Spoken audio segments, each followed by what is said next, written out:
When you follow the link to the ePortfolio site, you will get the login page for supervisors. You'll be able to type in the login ID that I gave you, which is first initial last name, and the password, and hit go. When it comes up, you'll see a home page. This home page will list several things. It has a portfolio section, which won't apply unless you've created a portfolio of your own. You'll have a message center, which messages that accompany the submission of reviews and assessments will be placed here. As you can see, I submitted a portfolio to this account for the purpose of demonstration. If I click on this message that was sent, I'll see a little message here. It may have important information as to questions that the student asks, or maybe they're pointing your attention toward a particular artifact or section that they want you to closely look at. And you hit close. To open the portfolio, you're going to see it under pending reviews, and you're going to click the name of the student to be able to open their portfolio. When the portfolio opens, you'll see a main review view. The view when you go to assess the portfolio is slightly different, but you'll see a lot of common characteristics, and the navigation of both is the same. In particular, this top section is the same. It will open to see the left-hand menu as folders that navigate to each of the individual goals. When the portfolio originally opens, it will open onto this introductory page, just labeled TIR Semester 1. It's going to open there again. Okay. You'll see that there's not a reflection there. Once in a while, students make a mistake and think this is Goal 1, and you'll see their Goal 1 reflection there as well as Goal 1. Don't let that worry you. But if you scroll down, you'll see there aren't any standards listed here or requests for artifacts. Then you navigate to Goal 1. And you can go back and forth between all the goals as much as you want. When you open the goal, you'll see on the right-hand side the text area for the reflection that the student cut and paste. I didn't place a reflection here, but what I did do is I dated it the same as what you'd probably see a TIR do. Keep in mind that first semester students do Goal 1 and Goal 8 and part of Goal 7 as part of their class. Theirs may look a little bit different because of the instructor and how they've requested it to look. But in general, the student should have reflected here about the standards that they're working on for that semester. Students that have past semesters will go to those past portfolios and cut and paste their past reflections into this. We request that they not change or edit those. We want a good view of how they've grown, and their inclination is to edit it because they realize themselves that they've grown so much and maybe their views have changed or they can't believe they said this or that. But we want those comments from the previous portfolios to stay the same and only to change the current reflection. As you continue to scroll down beyond the reflection using the scroll bar on the right hand side, likely their reflection box is going to be a lot longer than mine, you'll see that you have an artifact section. This is where they take the documents and they upload them to match the standard that they feel they best support. There are going to be subcategories, though, that give them an understanding of what might possibly be here. Technically, it's listed as a requirement.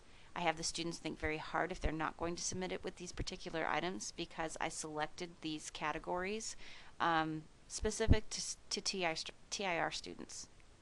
Standard 1.1, and it is listed just directly below if you need to refresh your memory, says organizes, allocates, and manages resource of time, space, activities, attention, as well as establishing routines, procedures, etc. So, Standard 1.1, they are going to upload documents that are supportive of the fact that they are proficient or gaining proficiency on those ideas. Now, I have listed 3 different categories. The goal is for them to have at least in this first semester 1 document that supports each one of these standards. Now, this has 3 subcategories. I would prefer they have something under all 3. But if they can justify why they didn't have something, maybe one of their coach evaluations just didn't point to this specific standard. Instead of putting just any coach evaluation there, I'd rather them just not put one if it doesn't really speak to the standard. Their classroom management plan that they do for their first course may fit under a variety of standards. It may fit for standard 1.1, 1.2, 1.3, maybe not so much in 1.4, which has to do, or 1.5, which have to do with nurturing students and democratic ideals. But they can use a document more than once if it is used properly. You'll see on 1.5 that there actually is a subcategory that isn't filled because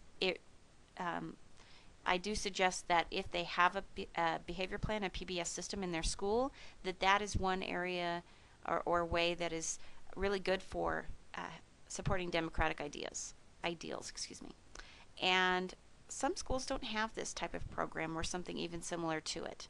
They could choose to upload something else that might show that.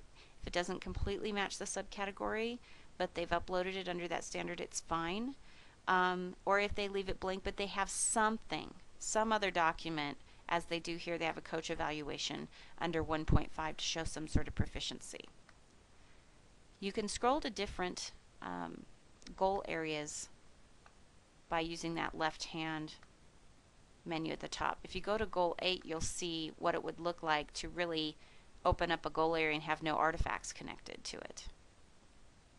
When it opens, you'll see here. I didn't put a reflection in here as an example, but this is what it looks like if they haven't attached any documents. You'll just have the subcategories as suggestions, and I think down here in the last one I did upload one document, which really has no relevance at all. You can open these documents by clicking on them. Now, if I were to open this, it'd probably be blank because I think this is just a dummy document. If the document does not open for you, it's likely because they uploaded it in a file type that is not compatible with common file types and your computer doesn't know what to do with it. Mine are all in docx type. I've warned the students that it is probably not a good idea that they do that because docx is for Windows, Microsoft Windows 2007 version. Now, I did it for my sake because whenever I'm demonstrating, I do have that on all my computers. But if a reviewer or a coach does not, it will not open it. What I've suggested to students is to take that extra half-second step to save it in a 2003 format that anybody can pretty much open. So you'll have PDF types, PowerPoints, all types of things in here. Please alert students if you're not able to open something so that they can fix it for the final assessment.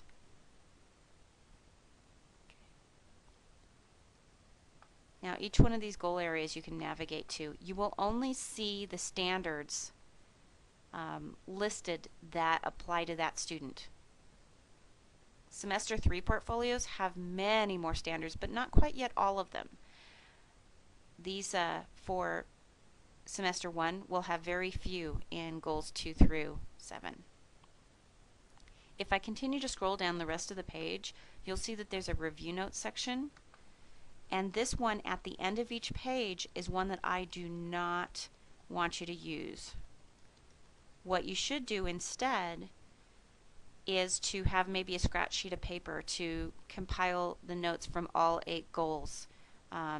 There is going to be a box here in just a moment that you can write all of your feedback together. But the developers have not figured out where these comments at the bottom of each page actually go, so we're not going to use that. And the buttons underneath it you can ignore as well. When you're done looking at all of the 8 goals and have some feedback for students, you'll hit the complete button. When you hit the complete button, it will take you to one final screen.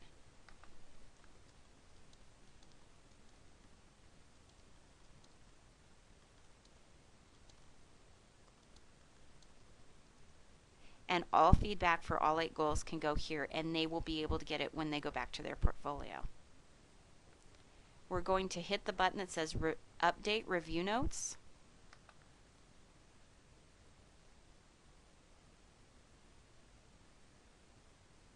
And then it will take you back to your home page, and you will see that the pending review is no longer there. If you would like to review it again, or they would like you to review it again, you can use the same process over and over again.